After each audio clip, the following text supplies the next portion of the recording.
दोस्तों, महाकुंभ की तैयारियां जोरों पर है। ऐसे में जितने नागा बाबा हैं वो सभी पर्वतों से, नदियों से, जंगलों से प्रयागराज की धरती पर अपना पावन चरण लिए पहुंच रहे हैं। ऐसे ही एक बाबा भैरवनाथ जो कि 25 वर्षों से कैलाश पर्वत पर रह कर के तपस्या कर रहे हो, वो अपना पावन चरण लिए हुए माघ मेले में प्रस्तुत होते हैं।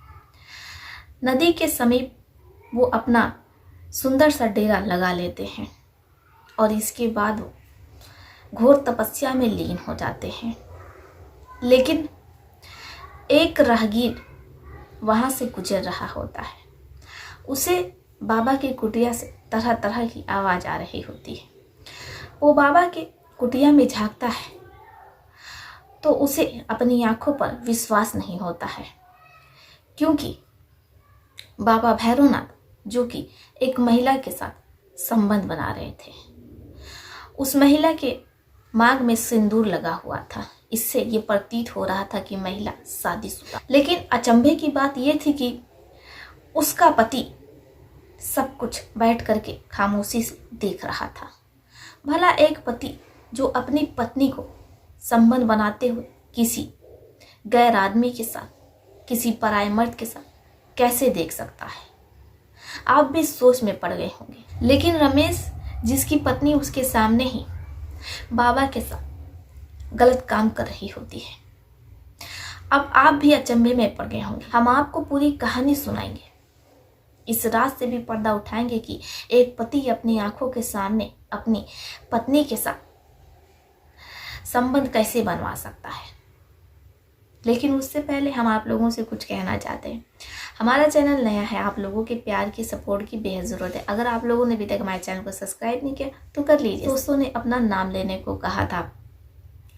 गुजरात से साक्षी जी, आवेश कुमार, नंदिनी सिंह, किरण जी, उनके पति मुकेश, धर्मेंद्र यादव, रुचिता जी, ऐसे अच्छे अच्छे प्यारे प्यारे कमेंट आप लोगों में करते रहिए। तो चलिए शुरू करते हैं आज की कहानी। बने रहिए हमारे साथ अंत तक।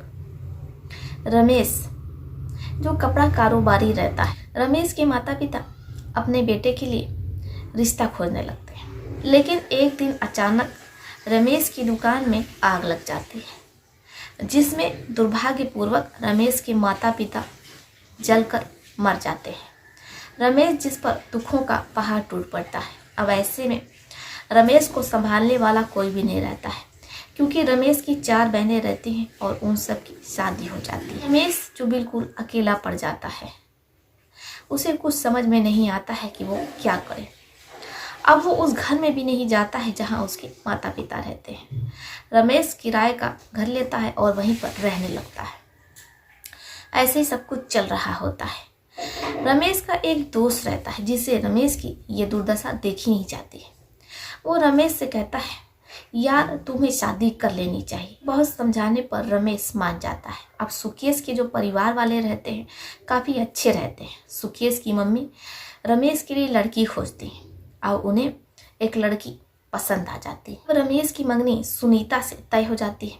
रमेश लड़की देखने जाता है तो पहली नज़र में उसे सुनीता पसंद आ जाती है और लाड टपकाने लगता है, क्योंकि सुनीता जो गहरे नीले रंग की साड़ी पहने रहती है उसमें से सुनीता की थोड़ी झलक रही होती है।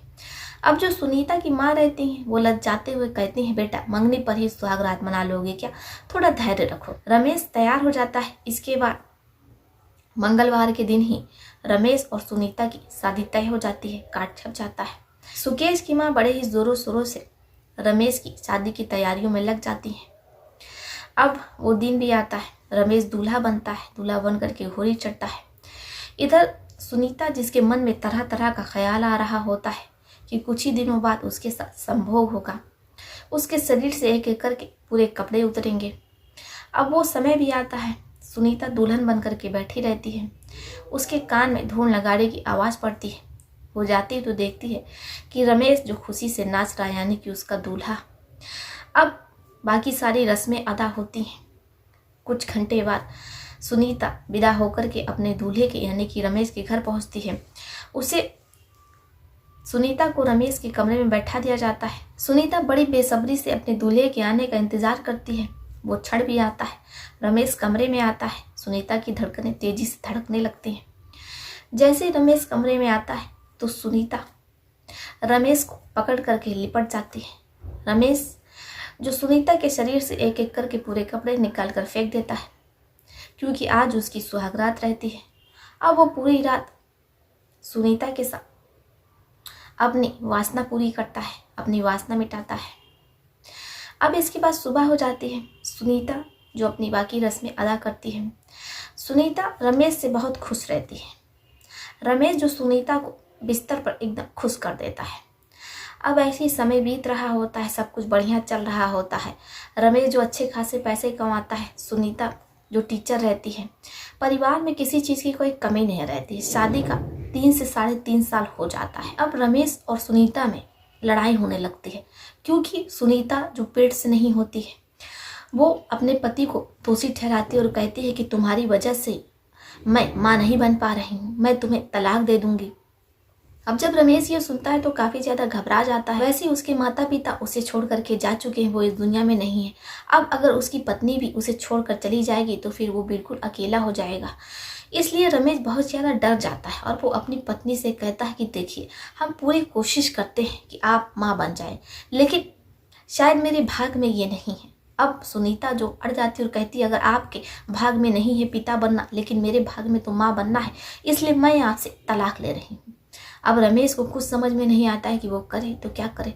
वो पूरी बात सुकेश को बता देता है। जब सुकेश ये सुनता है तो वो अपने दोस्त से कहता है कि हम एक ऐसे बाबा को जानते हैं जो महिलाओं को एक बार में गर्भवती कर देते हैं। जब रमेश ये सुनता है तो तुरंत तैयार हो जाता है और वो 2.5 लाख रुपये लेकर के बाबा के चरणों में रख देता है, लेकिन बाबा पैसे लेने से साफ मना कर देते हैं। इसके बाद बाबा सुनीता को कुटिया में बुलाते हैं और फिर वो सुनीता के साथ संबंध बनाने लगते हैं। अब ऐसे 1 हफ्ता हो जाता है। बाबा लगातार सुनीता के साथ प्रेम प्रसंग में लगे रहते हैं। अब इधर जो रमेश रहता है वो सब कुछ बैठ करके अपनी आंखों से देखता रहता है। धीरे धीरे ऐसे 2 से 2.5 महीना हो जाता है, लेकिन एक दिन रमेश की खुशियों का ठिकाना नहीं रहता है, क्योंकि उसकी पत्नी पेट से हो जाती है। रमेश आसपास लोगों में मिठाई बांट रहा होता है। कुछ ही महीने बाद सुनीता जो एक हष्टपुष्ट बच्चे को जन्म दे देती है। परिवार में किलकारियां गूंजने लगती हैं। अब सुनीता और रमेश जो बाबा के चरणों में गिर जाते हैं, बाबा से आशीर्वाद लेते हैं और फिर वो अपने नन्हे बालक को लेकर के अपने घर पहुंच जाते हैं। आशा करते हैं दोस्तों आपको ये प्रेम भरी कहानी बेहद पसंद आई होगी। आपका इस पर क्या सुझाव है आप हमें कमेंट बॉक्स में लिख सकते हैं। क्या जो रमेश ने अपनी पत्नी सुनीता के साथ किया वो सही था या गलत? आप लोग अपनी अपनी राय लिखिएगा जरूर। ये कहानी सिर्फ मनोरंजन के लिए सुनाई गई, वास्तविकता से इसका कोई लेना देना नहीं।